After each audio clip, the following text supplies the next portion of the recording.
We are on path integration part 8. Previously on path integration, we had to define, this is the beginning of chapter 10. Define, hold on, this is in my way, I'm going to trip. Let's see here, path integration.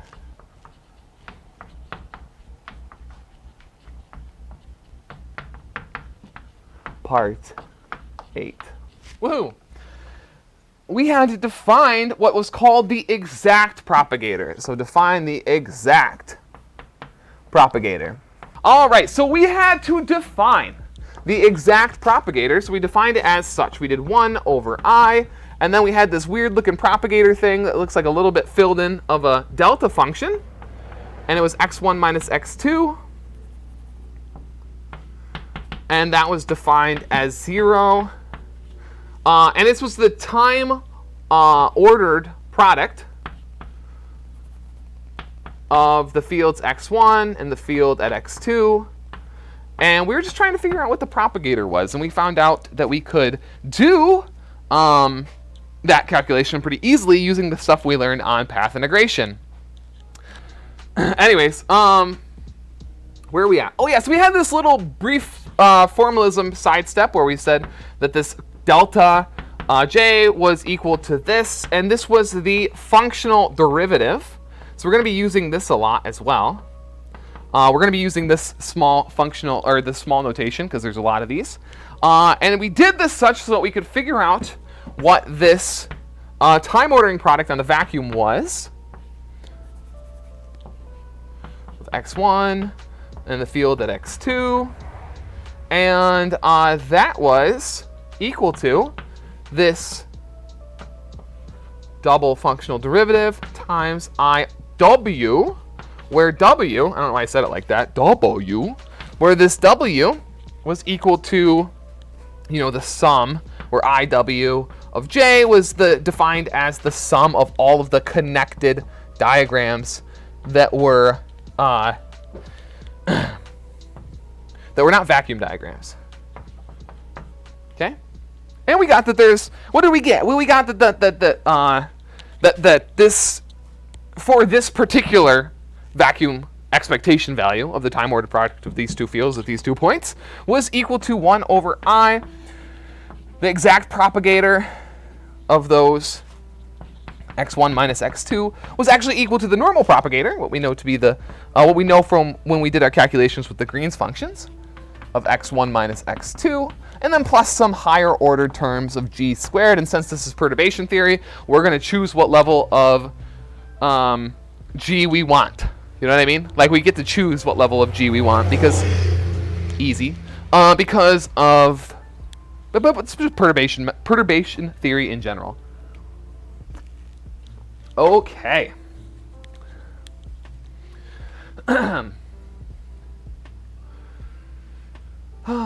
So what do we do? So this is where we were at, okay? And now we're going to do something different. This is going to be the big calculation today.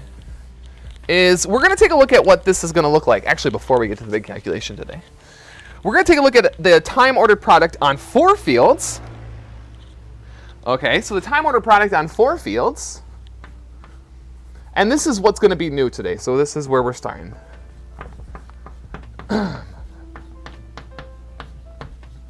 x3 and at x4.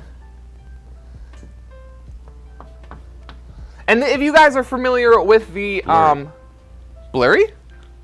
Oh, sorry. Focus. How's that? Is that better?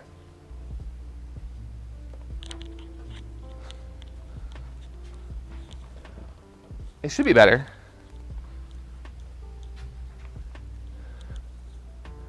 Good. Okay. So, rubbernecking. Yeah, so then we have the 4 functional derivatives.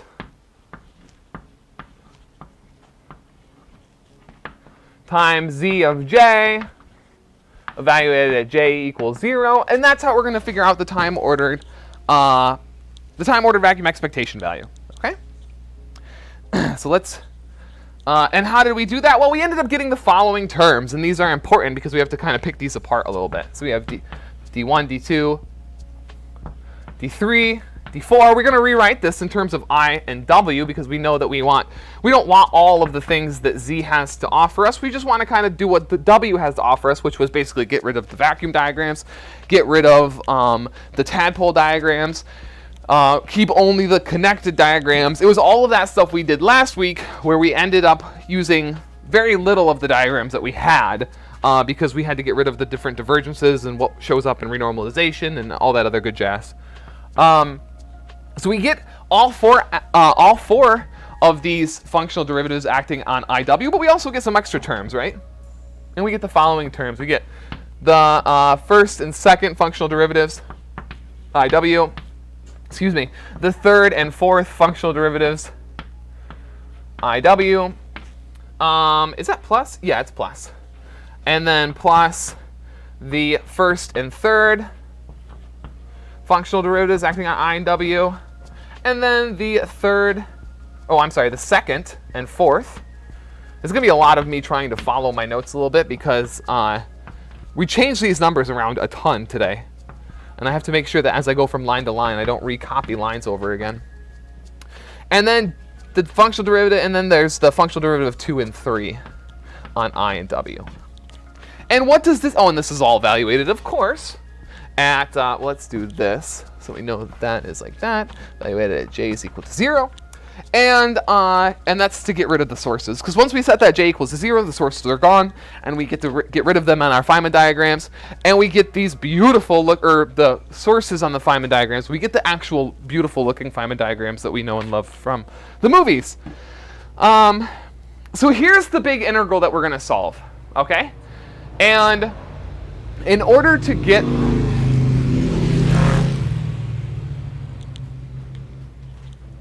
no respect. They got no respect. So where should I write this integral that we can keep it for the rest of the day?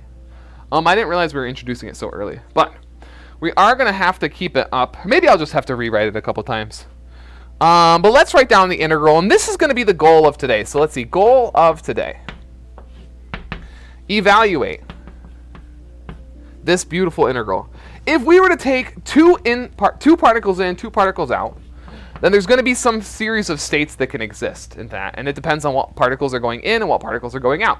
But we can just say there's going to be final states and initial states, and we want to find all of those possibilities, okay? And if we do that, we can say that this is the following integral, and this is from the LSZ formula, which we're going to do next week. We actually did start with this, though, when we started the path integration series. So if you guys are... I think we talked about it the first week.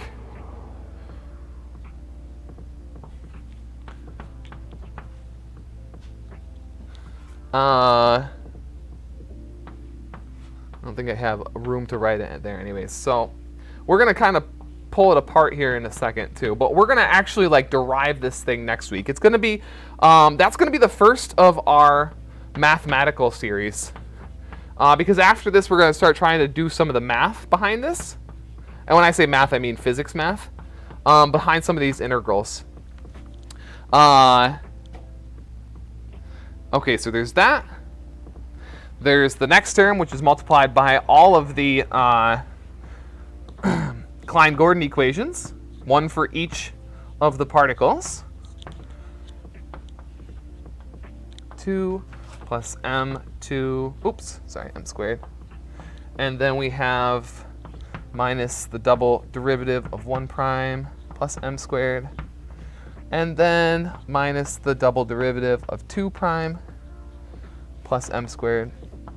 I have to double check my notes real quick because I think I forgot a minus sign. Let me double check that really quickly. And I did forget a minus sign in my notes. So if you're following along in the notes, I didn't write this last minus sign. So you'll want to add that. Okay. So, and we have one more, which is the time-ordered product. So that time-ordered product of the vacuum expectation value does fall into this LSC formalism. That is something that we found when we did this the first time in the first 1 or 2 weeks of the series, is that time ordering formula makes up a big chunk of this integral. Maybe I could just leave this on the bottom of the board and just refer to it every so often, because it's a beast to write. Okay, so that's the integral. That's what we need to solve today. We need to evaluate this integral. So for each of the following points, we're going to have some exponential value multiplied by the Klein-Gordon equation associated with that point, that particle, that field, excuse me, or the field at that point, and then finally the time ordering product of the different points. I forgot the last vacuum, didn't I? Ground state, excuse me. Okay. Again, I left out the ground state in my notes too. That's why I didn't write it. Wow. Let's keep going with this. So yeah, so this is the goal. We got to evaluate this giant integral right here, okay? And we're going to start breaking it up into smaller pieces to take a look at it. So for example, we're going to take apart one of these things right here. So let's take this one, I think. I think that's the goal. So take that piece right there.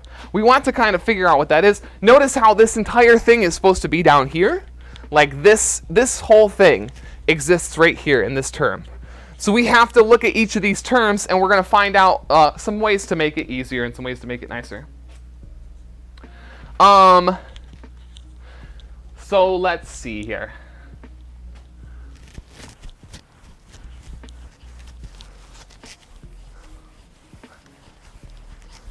So let's take a look at that one term, okay? And in that term, we're going to get the propagator.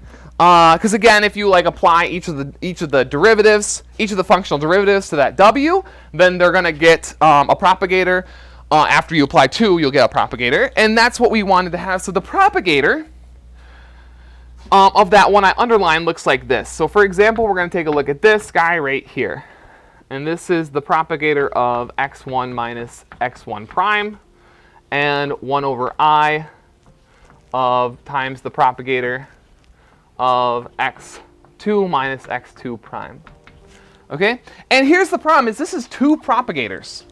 So what does that mean when we have 2 propagators? Well, if we apply this to our big equation here, then what we get is a term that looks like this. So for this term, okay, so just this term right here, this is just one chunk of this giant integral exists right here.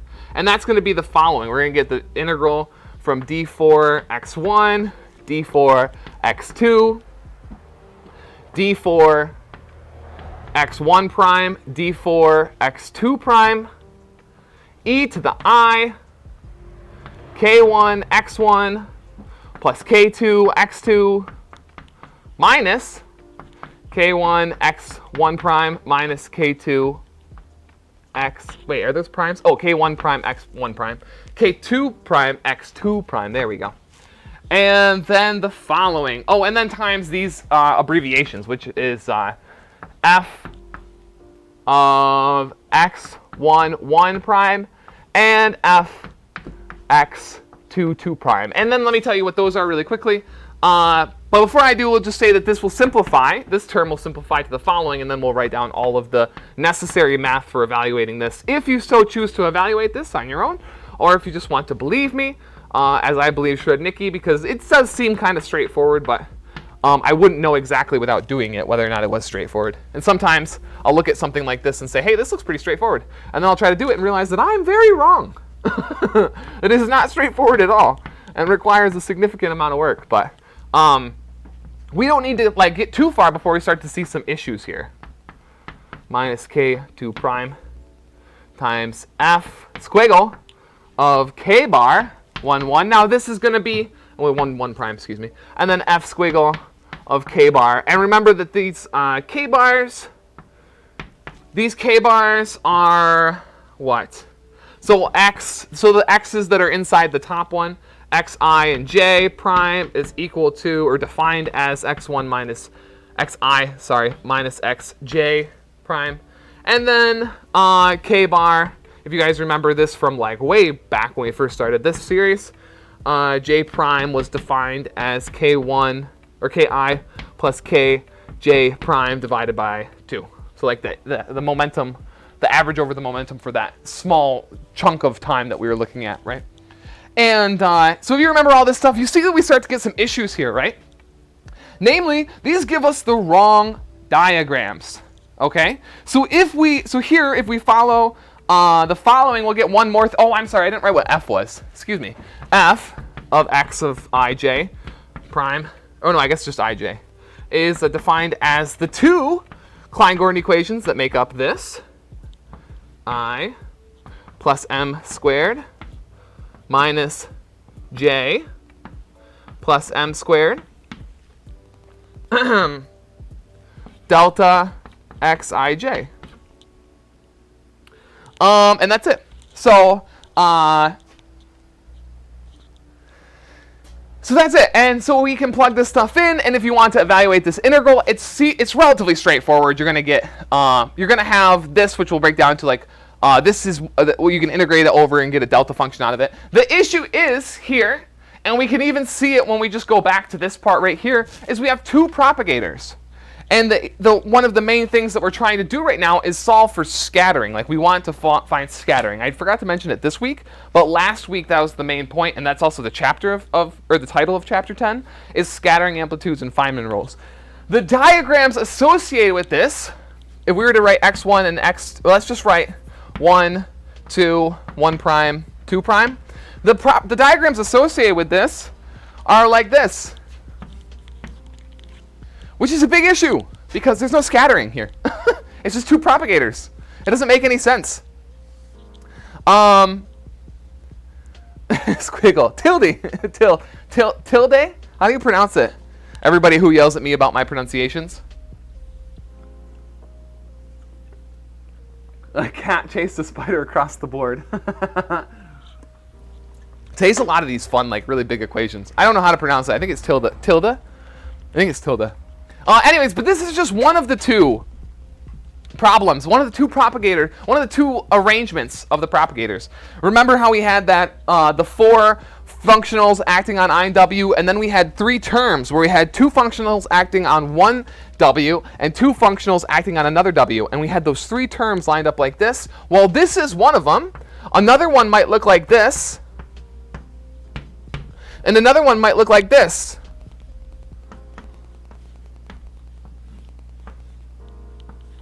Where there's no interaction there. Remember, an interaction for this is a phi cubed theory. We never left the phi cubed theory. Tilde. Yeah, I think it's tilde too. Tilde.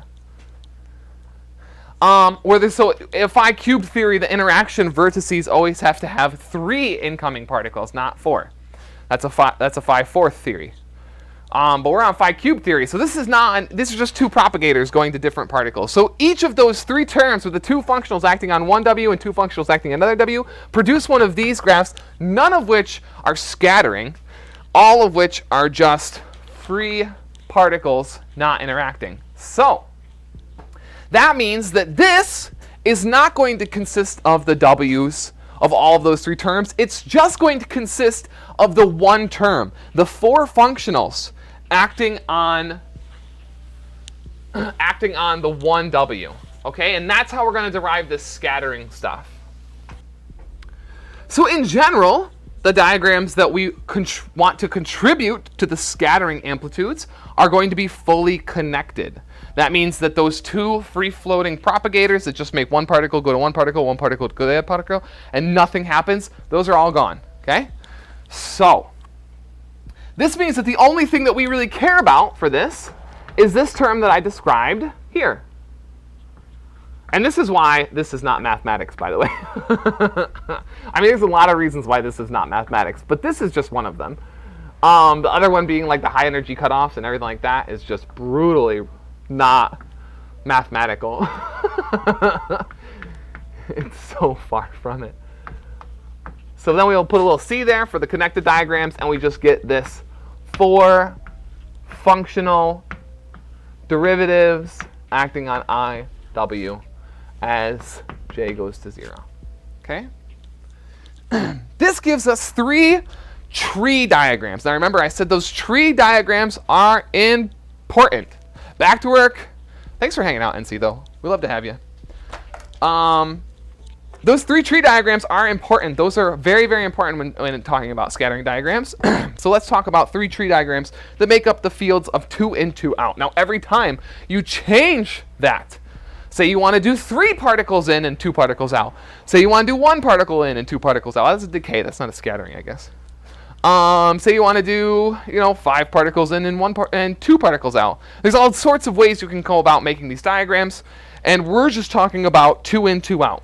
Okay, but this would be something you could go and play with whatever particle you want in our toy model of phi cubed. Remember, phi cubed is not a realistic field theory, but it's a good toy and it's a good thing. Another one that has a 3 field vertices is Yukawa. Now Yukawa is the QED Lagrangian theory. The QED theory has a Yukawa in it, and that's like the common like electron, positron, and photon. Now that would be something that you could actually go and calculate and like find in textbooks and things like that. But you do have to make the adjustments for the fields, because now it's no longer the same Lagrangian. It's a different Lagrangian that describes that field theory. And all of the Lagrangians are based off of symmetries, right? We know that for our toy model, our symmetries are easy. We're just doing Klein-Gordon stuff. But the QED symmetries are different. QCD symmetries are different. Non-abelian gauge theories have different symmetries, and all of them have different Lagrangians. Okay? So, where are we? So we only want connected diagrams, and those are going to take the form of that. So let's draw them. Let's see some Feynman diagrams. So we're going to have 1. So 1 and 2, our basic tree level diagram is going to look like this. This is one that you guys might have seen somewhere, And we're going to have 2 points of interest here. We'll call this one Y and this one Z, just as placeholders, okay? And then we'll have another tree diagram that looks like this. Notice how these are inherently different, because this one has a propagator, or this vertex is 1 and 1. Oops, it's not 1 prime or 1 squared. It's 1 prime. There we go. This has 1 and 1 prime coming in with a propagator out, and this vertex here has 2 and 2 prime coming in. And then the last diagram might look like something like this. This one's a little bit weird, but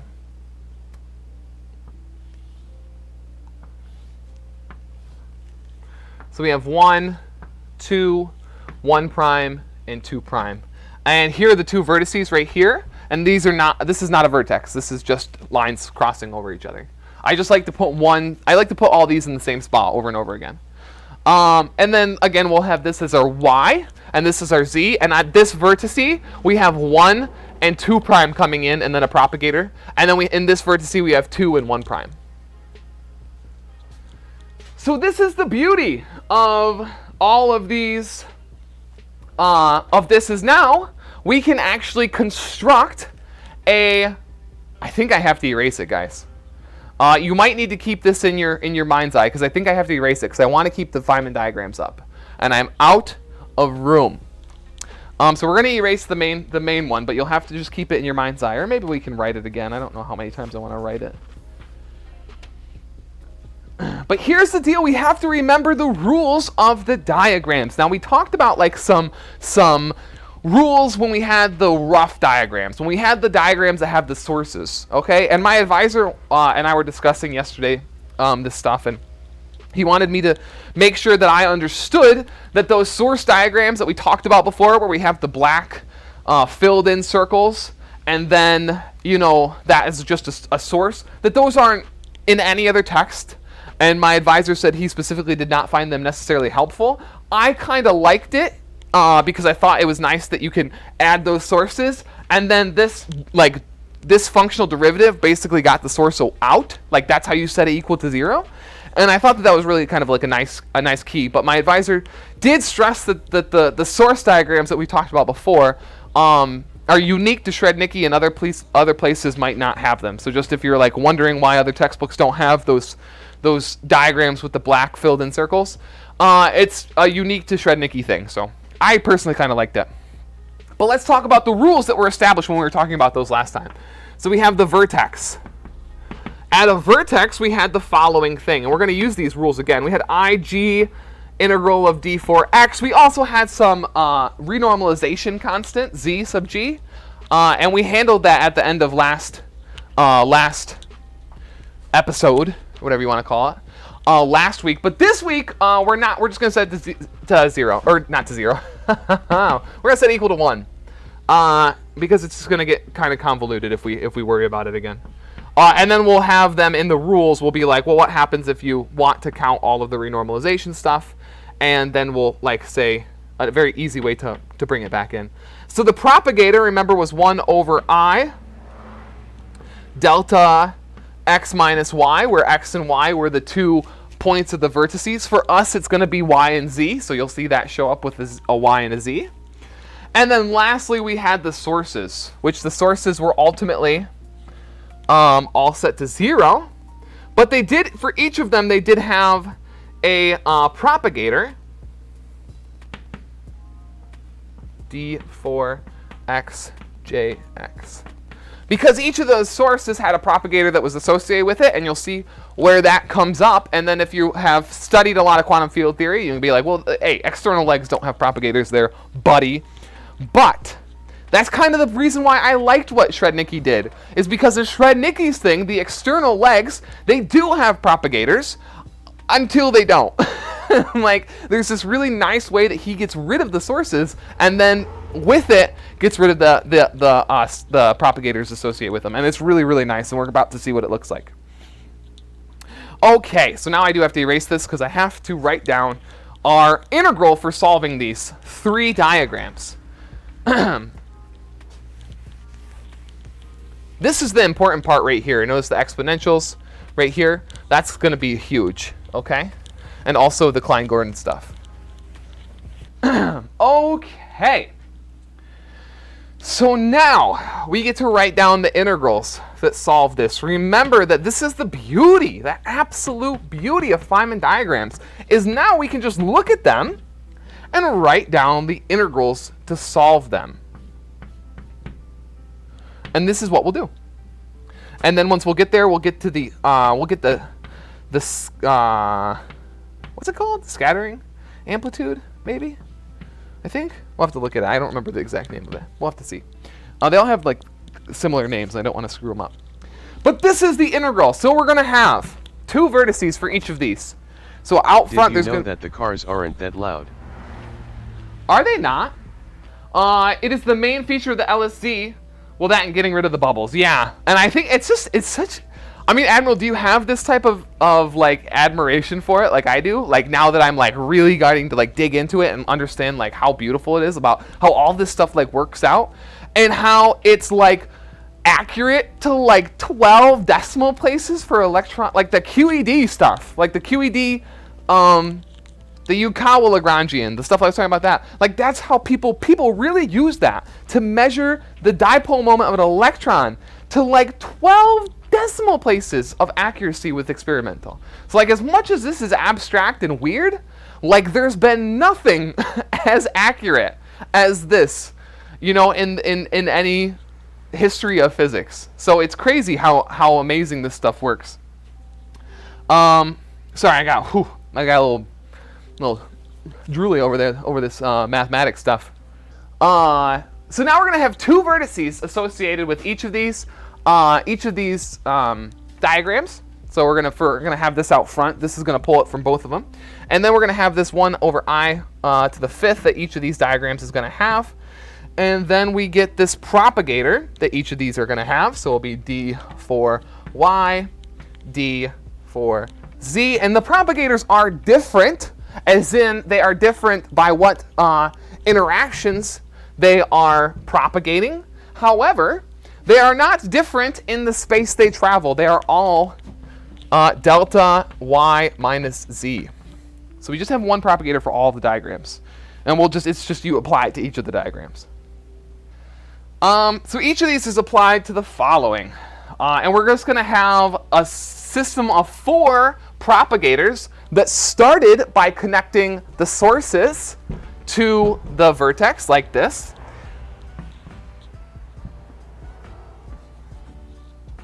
I guess maybe Admiral HP, you could enlighten me a little bit. Does the canonical form of this version of this formalism, I don't know it nearly as well as I know the path integration formalism. Does the canonical one do this, where they have, where you start by having propagators as, maybe this was what you were trying to tell me earlier, and I just didn't get it because I'm thick-headed. But does the the canonical formalism, do they have this thing where you start with propagators on the external legs and then it simplifies down to where they disappear? So we're going to have one for each of this. And yes, I am going to write this all out because I'm dedicated to you guys. I'm also going to try to make sure that I watch my notes so I write from the right line. It's going to be tricky to write from the right line the entire time.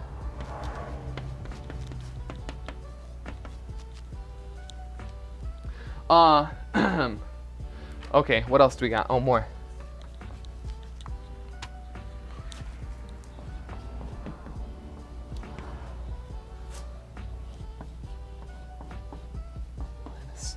Oh, wait, 2 prime. There we go. 2 prime minus y. And so each of these propagators is going to exist, and basically it's going to be taking the source to the vertice. And then we're going to see something kind of really cool happen. C, and then delta x1 prime minus z. Oh, good. It's like getting longer. Like you'd think it'd get shorter, but it's not. Again, now, so remember, this is just, if we go back to the goal equation, okay? Okay, so this is the big, remember, this is just the time ordering of the fields part of that giant equation. And it's, sure. And then, so that's it. We still have the Klein-Gordon parts, and we still have those exponentials to deal with, okay? But here's the beauty of it. Notice each of these propagators. Getting rid of the diagrams. Today is so much writing, but I love it. And the rules, because we have already established what the rules do for this particular case. And here we go, ready. We can take, whoa. So each of these is going to be multiplied by the Klein-Gordon equation. And what happens if you multiply the propagator by the Klein-Gordon equation? Well, something beautiful. This is what we studied this when we looked at the Green's functions, right? That video I have, or I don't think it's a video now. I actually don't think it's a video. Maybe the one about Introduction to Quantum Field Theory has this in it too. But I can't remember. You always check the YouTube. I might have something on this. Check the YouTube. But remember, when we studied Green's function, we noticed that this happens, right? We can take the Klein-Gordon, we can multiply it by this, and we get some sort of Green's function. Or multiply it by the Green's function, excuse me, and we get some sort of Dirac delta function. Okay? This was a class of Green's function. So when we multiply it by each of these, we end up getting, bada boom, a Dirac delta function. What does that mean? Well, remember the exponentials, right? When we evaluate the integrals of the Dirac delta functions, and Srednicki does the dreaded, he says the dreaded words, the integrals over the external space-time labels are then trivial, maybe not so trivial, unless you are fluent in integrals of Dirac deltas. But that's it. You do the integrals over the Dirac deltas. So all of these multiplied by the Klein-Gordons get replaced by Dirac deltas. You evaluate the Dirac deltas in the exponent. Delta functions are the best. They're so much fun to integrate with. And like, I didn't think I was going to need them, because you learn them in like E&M, like junior level physics E&M, right? And I didn't think I was going to need them. I thought this was kind of a silly thing. And now I literally use them all the time, non-stop. And they do amazing things, like this. So now, if we evaluate all of these, we get a new one of these. A new goal equation. And it looks like the following. Okay? Well, we have cleared up so much because every time we multiply this, it turns into that. We've integrated over these terms, and then this just changes the exponents to have this term in them. So now our final state in versus final state out looks like this. I g squared 1 over I integral d4y d4z of the propagator from y to z times the exponent from I k1 y plus k2 y minus k1 prime z minus k2 prime z plus e to the I k1y plus k1 prime y minus, wait, how did I write that? Oh, I wrote it, I wanted to write it the same order. Okay, so k2 times z, there we go, then k1 1 prime times y minus k2 prime times z, and then lastly, the last version of this, which comes from this last line down here, k1y plus k2z minus k1 prime z minus k2 prime y. That's, oh, and then there's plus, the next order term is g to the fourth. So now, I mean, if g is small, then g to the fourth is really small, but since we're dealing with vertices here, and we have scattering of 2 and 2, then the best we get is just this.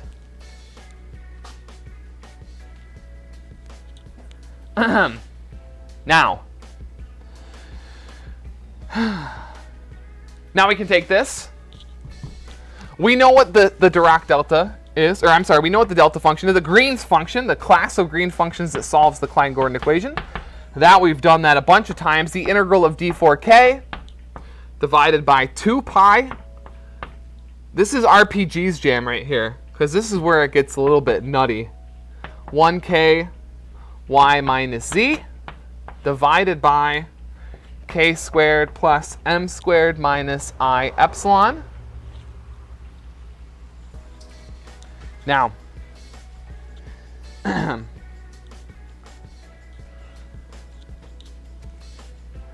plugging this into here, I'm not going to write it, but you can visualize what's going to happen. We're going to get a lot of stuff. Oh, I should write it. I should write it. The next line. Okay, so we're going to get rid of this because this is just that applying the rules to the diagrams. I'm glad I got Stream Beats to work. Had issues with it in the past when he's dropped new stuff. Which is 100% my fault for just not refreshing it, but still. Okay, so then, after we apply this into here, we get this next one. Again, remember, this is the goal. We're trying to establish what this is. We get I g squared, so all the i's are going to cancel. It's just going to be g squared. And then we get the integral. d4k divided by 2 pi to the fourth. We have now taken this e right here and have applied it to all of these, and we get the following. Ooh, what do we get here? A follow? The comedian. Welcome. Welcome to the channel. Hope you're doing well today. Okay, let's write the rest of this down. So then we have the this guy right here plus m squared minus I epsilon times, ready for all this? 2 pi to the fourth. And now we're going to need some relativistic kinematics, that old shtick, to make this a little bit cleaner, which I'm not going to do because I'm terrible at relativistic kinematics still. I don't know if you ever get good at relativistic kinematics. Maybe if you teach like a full quantum field theory course a few years, then you're finally qualified to be good at relativistic kinematics. But we get some interesting results from this nevertheless, even if you're like me, bad at relativistic kinematics. Plus, I gotta write a little neater because I'm not gonna make it if I keep writing sloppy. Oh, don't drop that one. That was a good one. 2 pi to the fourth. d4, and I'm writing out all of the propagators, or yeah, all of these Dirac deltas that we're now a product of integrating over these exponentials. Remember, I said we're going to take this. This gets plugged in, this thing right here gets plugged in right here, and then we're going to use all of the, integrate over all the exponentials, and that's how we're going to get out of the dy dz and into these Dirac delta functions. And then the Dirac delta functions are going to take us home. We're almost done. I have no idea what time it is. Hopefully this hasn't taken too long. Dirac delta of K2 prime minus K2 plus K. And this is a four-field equation. There's shorter equations to do. But the four-field is like where you actually see like some good stuff happen. Imagine trying to do 3 and then 3 out. It is 9 p.m. It's 9 p.m. Okay, so we're good. We're making good time. 2 pi to the 4th, Dirac delta to the 4th, K1 minus K2 prime, I think? Yep, plus K. 2 pi to the 4th. It's actually almost getting more complicated, just this last step, before we finally like bring it home. Oops, I keep doing that. I keep putting this thing in here. And I think this isn't where you use relativistic kinematics.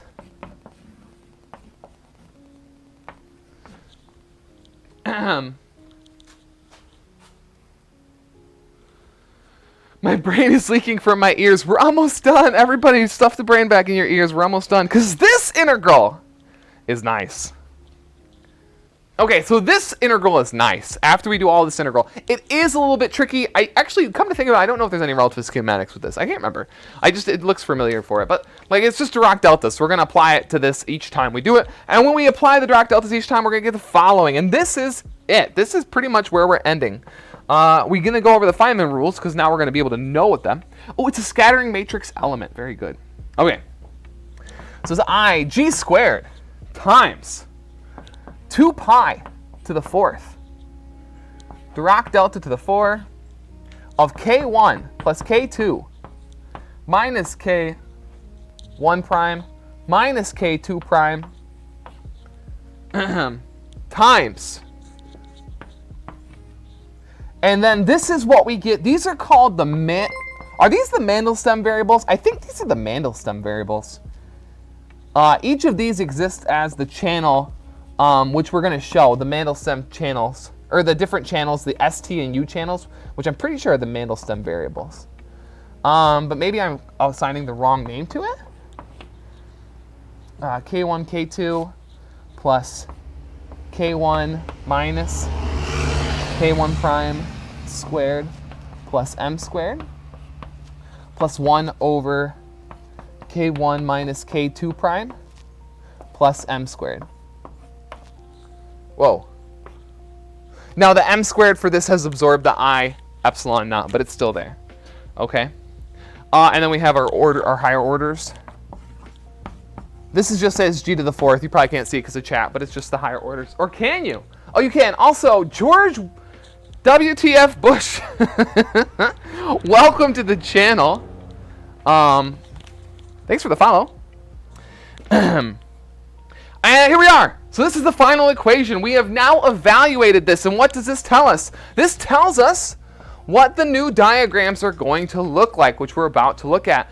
But more than that is now we can figure out that we can define a matrix element as follows. Is this, oh, I forgot. There's no camera there anymore.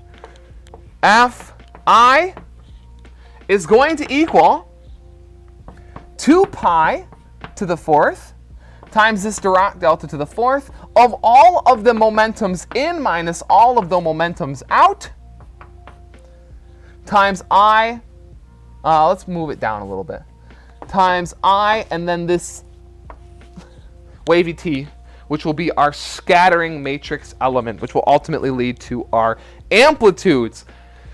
So what happens? Well, we figured out that we had these really rough diagrams that had sources in them, that had the big black circles in them, that they weren't supposed to be there, because we know that when we look at Feynman diagrams, they're not there. They don't tell us anything. They're just sources. They basically just make sure that we have something that's interacting in general, right? So the main job of the sources is to make sure that our field theory is interacting, or, you know, behaves anyway, you know what I mean? Like, even when we had just the free propagating field, we still had the sources, but the source's job was just sort of to make sure that something is happening and it's not just a particle sitting and doing nothing. That was the free field, which we did that too. But, okay, so now we had, so then we had those rough diagrams, and then this basically told us like how to get rid of the disconnected diagrams, how to take those connected tree diagrams, and that when you got rid of all of the fluff, We didn't even need, I don't know if you guys realized it or not, but we didn't even need anything about the starting points here. Like, this is all in terms of just the momentums of the particles. We have switched to the momentum frame of reference. Now everything is about the momentum of the particles. The place position of the particles doesn't really matter that much because we got out of everything, right? We got rid of the whole x1, x2, x1 prime, x2 prime was like the main thing that we started with. It's all dependent on the place of each particle. But now it's just about the momentums of the particles. And we have these different channels that tell us basically how it behaves. The scrawlings of a madman. I love it. I do shout at the clouds. I love it. I love this stuff. This is so good. Well, from this stuff, we can... Oh, and let me reiterate one more thing. This thing right here is very important. Let me see what Shrednicki says on it, because I want to make sure that I don't screw up his words. His words are way better than mine all the time. The overall Dirac delta function, this thing right here, very, very key. The overall tells us that the form momentum is conserved for the scattering process. Very, very important that we conserve the momentum of the scattering process. If this is not conserved, the whole thing goes to zero. So we want to make sure that that is conserved and that it works nicely. And I think this is it. Let's talk about the Feynman diagrams now. I had to pull them up because they're really tedious to write out. So let's just go over them. And we'll also take a look at what the new diagrams look like now that we're not concerned about where did they come from and where did they go. All right, let's look at this. So here we have the Feynman diagram rules, okay? So for each, examining the calculation which led to 1013, we take away some universal features that lead to a simple set of Feynman rules. All of the things we did are going to simplify down to these rules. So that all you have to do in the future is just consult these rules. Now each field theory is going to have its own set of Feynman rules. Each of the rules are derived this exact same way. So if you have a new field theory, which, like I said, this is part of what I do for my program, for my master or for my PhD program, is I have to derive all of these rules that we're going to use. The rules change. For instance, like we do, like QED will have a bunch of rules. QCD will have a bunch of rules. All of the supersymmetry stuff that I do has a whole set of Feynman diagrams and Feynman rules for supersymmetric diagrams. Yeah, it's all about deriving these rules. Let me bring chat up really quickly, though. Okay, so if we have a phi cubed theory and we want to measure any type of particle interaction, we can draw lines for each incoming and each outgoing particle. So like, you know, if you want to do 2 in, 2 out. So let's go over these rules. So you can draw external lines in for each incoming and outgoing particle. So if it's more like cage, nice. Cage of I, welcome. So if we want 2 in and 2 out, we draw the 2 lines going in, 2 lines going out. Leave one end of each external line free and attach the other to a vertex, right? So the external lines have to go into vertexes. For phi cube theory, we want there to be 3. So there must, there we are right there, at which exactly 3 lines meet. Include extra internal lines. Like if you wanted a phi 4 theory, which does exist, again, it's just a toy model. Maybe, someone can correct me on this, but maybe the Higgs has some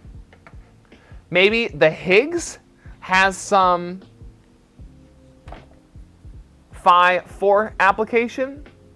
Is that true, Admiral, or anybody who might know? I'm not 100% sure. Leave one end of the, okay, so yeah, 3 lines. We include extra internal lines in order to do this. In this way, draw all possible diagrams that are topologically inequivalent. On each incoming line, draw an arrow pointing towards the vertex. On each outgoing line, draw an arrow pointing away from the vertex. On each internal line, draw an arrow with an arbitrary direction. Did we miss the diagrams, or are they after? Maybe they're after. Yeah, they're there. Okay. On each incoming line, oh, wait, I just did that. Assign each line its own form momentum. The form momentum of the external line should be the form momentum of the corresponding particles. So here we are. Here are the diagrams that we have.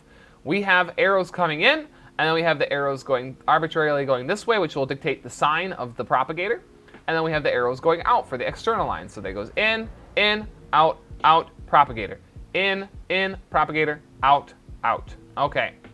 These are the tree level diagrams. This is the ST and U channel diagrams, and I'm pretty sure those are the Mandelstem diagrams, where this propagator is what exists in the bottom of our, let me show you, right here. This propagator is what exists right here. So each of these is associated with the graph of each of these. This is what's called the Mandelstem variable, I think, the ST and U.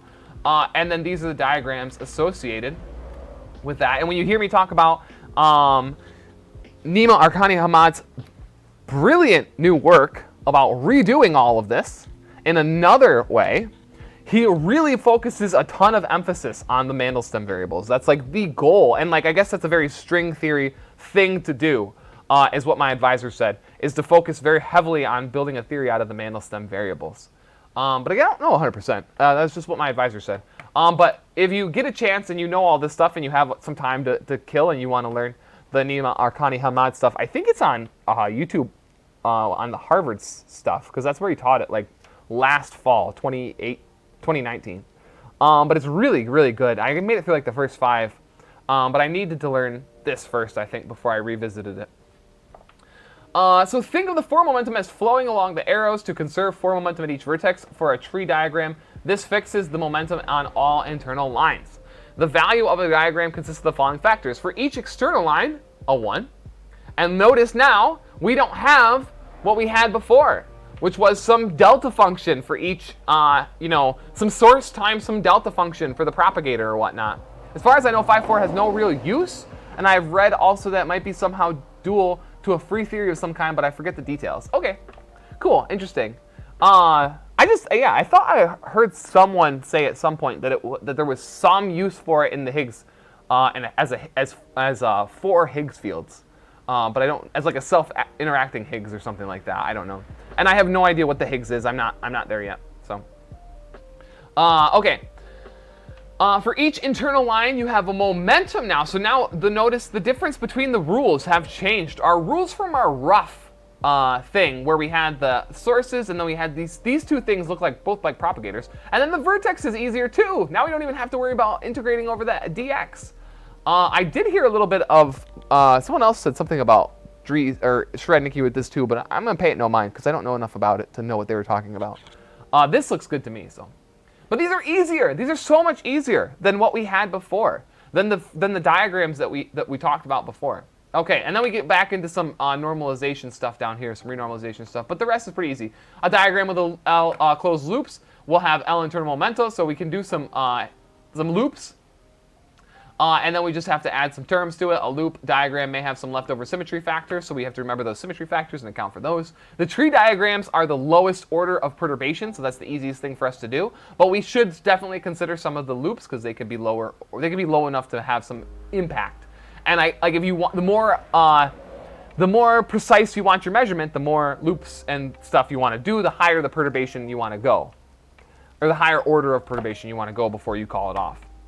And then include diagrams with counter-term vertices. So here comes that renormalization stuff. Again, we're going to sprinkle these different diagrams, or these different vertices into the middle of the propagators, which for us, we only have 3 propagators, so that makes it a little bit easier. And then we can include those as extra diagram contributions. The value of I, and there's that squiggle T, that scattering matrix element, is given by a sum over the values of these diagrams. So this is for the two particle scattering process, 2 in, 2 out. The 3 tree diagrams resulting from these are shown here, and that's what they look like. So now these are legitimate Feynman diagrams, where all we have to do is take these rules and plug them in once we get these diagrams, and then we'll come back to this every single time. Right? That's it. Straightforward. Now that's part of the scattering diagram matrix. That's it. That's chapter 10. Congratulations.